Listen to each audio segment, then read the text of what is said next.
Hi, welcome to another weather lesson. I am meteorologist Alexandra Cranford coming to you from my home, and we are talking today about another weather lesson topic. Today it is the International Space Station. And I know many of you are interested in this. It's very easy to view, and I'm going to talk about when we can view it, which is today's Monday, so it would be tonight, and then also early tomorrow morning. And it's pretty common. It's orbiting the Earth all the time, many times a day. So this is something that we can see pretty easily. And there's a really cool link that I will put to something called Spot the Station from NASA, and so you can just find your area or put in your city or town, and it'll show you the times coming up in the next maybe week or month or whatever they do, a few weeks, and they show you when you can see it. So for students especially who might be joining me and talking about space today, we are talking about the International Space Station. So something we can see zooming quickly overhead in the night sky from Earth. And what it is, if you're wondering, what is this thing? It is a large spacecraft that orbits the Earth, and there are astronauts living there pretty much continuously since about 20 years ago. Oh, are there sound issues? I hope everyone can hear me. Let me know if you can hear me. I hope so. So we have the International Space Station, spacecraft orbiting the Earth, and astronauts are living there. It's kind of like a science laboratory, sort of, and it has very kind of diverse functions. It also serves as a place for international kind of missions to land and things like that. And a lot of the things that the astronauts do there, up to a handful of astronauts at a time are there, up to 6, and they do all of these cool experiments and see kind of like what research sort of can be done in space as opposed to on the Earth. So how did it come about? Well, several nations built and use it. It's made of parts, interestingly, that were all assembled in space by the astronauts, which is pretty cool. If you were with me last week for our layers of the atmosphere weather lesson, then you know that the layers of the atmosphere, of course, go up to 5 different layers. And the International Space Station, this would be kind of a depiction of it, is this thing orbiting the Earth, and it is about 250 miles up. Thanks for letting me know you can hear me. So that puts it firmly in the thermosphere. You may remember that from my last weather lesson last week, going up from the Earth's surface, the troposphere, stratosphere, and then eventually to the thermosphere. So kind of relating our weather lessons all together. So again, this is something cool. It orbits the Earth. There are people on it. There have been people on it for a couple of decades, and it's a pretty interesting thing that we can see in the night sky when we have clear skies. So just a quick thing before I show you what time to see it, which I'll show you in just a second. What is it we talked about? How old is it? The first piece was launched in 1998. And there have been people there. The first crew arrived there in 2000. And so that means now that it's 2020, that there have been people there for about 20 years. Isn't that something?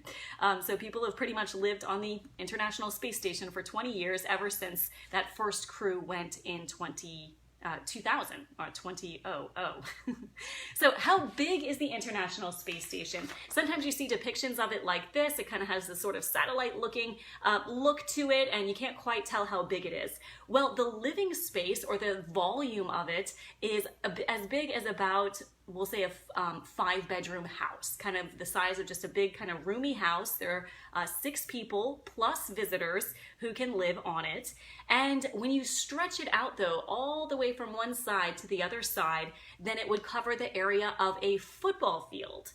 So a little bit different. The actual space is much smaller where they can live than the actual, length of it from side to side. And, oh, cool, I'm seeing some comments. Yeah, I love to see your comments. Tell me where you're watching from. And okay, cool. Reading some of these, people seeing it in daylight. If you're wondering what it's going to look like, it really just looks like a super bright spot. And I'll get into it in a second. That kind of flashes or moves pretty fast across the sky in a certain direction, which I'll show you in a second. And it is up to about the 3rd or 4th brightest thing that we can see in the nights in the sky. The sun, the moon, Venus, and Jupiter. Those are the first 4 brightest things in the sky. And so the ISS is bright. It's up there with Jupiter and Venus. So it's kind of the noticeable star that you'll see, bright spot that you'll see just kind of moving quickly across the sky. So stretching from the sides to the sides, just to give you a little information, you have a module where the actual kind of station is, and then you have what's called the solar arrays, which are big kind of panels that collect energy from the sun to provide electrical power.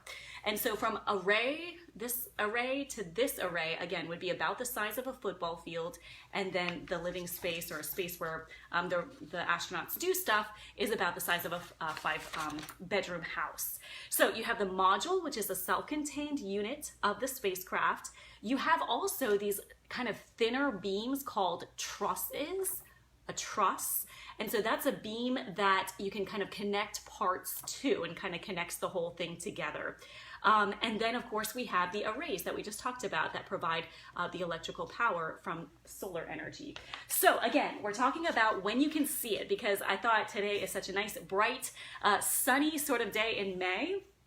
After we got some rain last night, and so we are expecting another mostly clear night, or clear night, on Monday night into Tuesday. Cool, hi from the Netherlands, very good.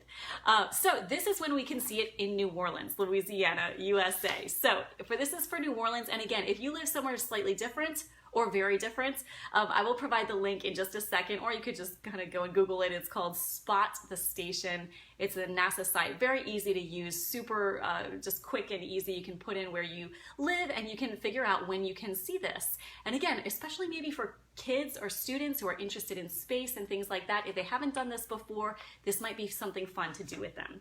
So today is Monday. It is May 18th, 2020, and we are able to see the International Space Station for 2 minutes in New Orleans today at about 8:39 p.m. starting then. So where to look? You would look starting north-northwest, and then it will end north-northeast. So essentially kind of look to the north, and the bright kind of star-like light, that bright spot, super bright, again, as bright as the planet Venus, which you may know in the evening sky shows up and is very, very noticeable and bright, and it'll kind of cross in a line, and you'll be able to see it, especially, of course, if you look north. There's also another chance to see it, but it's pretty quick tomorrow on Tuesday.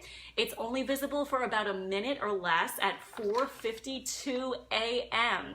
So I will actually be up at this time. I will be doing the morning show from the Channel 4 studio. So I'll be up and doing weather at that point. Maybe you'll be up, I don't know, starting your day early if you do get up early and you're an early riser. So if you do want to see this tomorrow morning, it should be mostly clear. We should be able to see this fine. It's going to be visible for just about a minute. And tomorrow we'll look to the south as opposed to the north. So if you want to see this early tomorrow morning, again, look south tomorrow.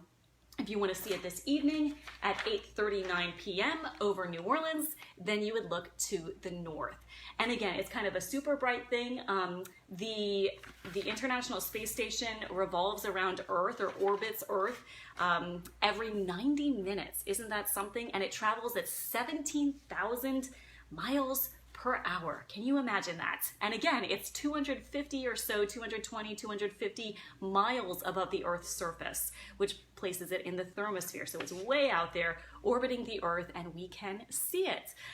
So just wanted to get you guys a little bit of information on that, because it is a nice clear day in May. It's going to be a nice clear night, and I know some people are interested in these kind of things. If you do like space, by the way, on Channel 4 tonight, WWL, Bill Capo has a special that I'm pretty excited about, and it's kind of the next what's coming up for NASA and kind of the next big projects. He's got some cool interviews and things like that. So you may want to tune in at 10 to our newscast on Channel 4 if you're curious about that. And I'm sure you could see it streaming online and so forth as well.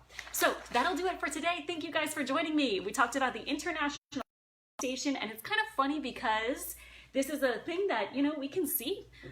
It's a very common thing, but every time we do show one of these graphics in our newscasts or our weathercasts, people usually do either call or say something on social media, and they kind of say, wait, what time is that? I want to see it. So I figure there's a little bit of interest in this, especially for students who are looking for some science-y type things to do now that, gosh, are we almost into summer? Yeah, in kind of post-quarantine almost, not quite, and getting into almost a regular summertime kind of setup for kids, huh? Maybe not quite, but once we get into June for sure. Cool, thank you guys for showing me where you guys are watching from. Oh good, glad you guys are interested, and very happy to see your comments and hear where you guys are watching from. That's one of my favorite things, and hear what you guys have to say. Such a fun thing about the Facebook Live, and a little bit of interaction, which of course I like. So hope you guys have a wonderful rest of the day. It is nice outside, a little low humidity kind of, and it is warm, but it's not a bad day, I would say. So enjoy this little break from the humidity, because it will be getting more humid and a bit muggier and warmer by the end of the week. So take care, guys. Have a good Monday afternoon. I will see you tomorrow at 1 p.m. for another Facebook Live here on WWL TV's Facebook page. Take care. See you soon.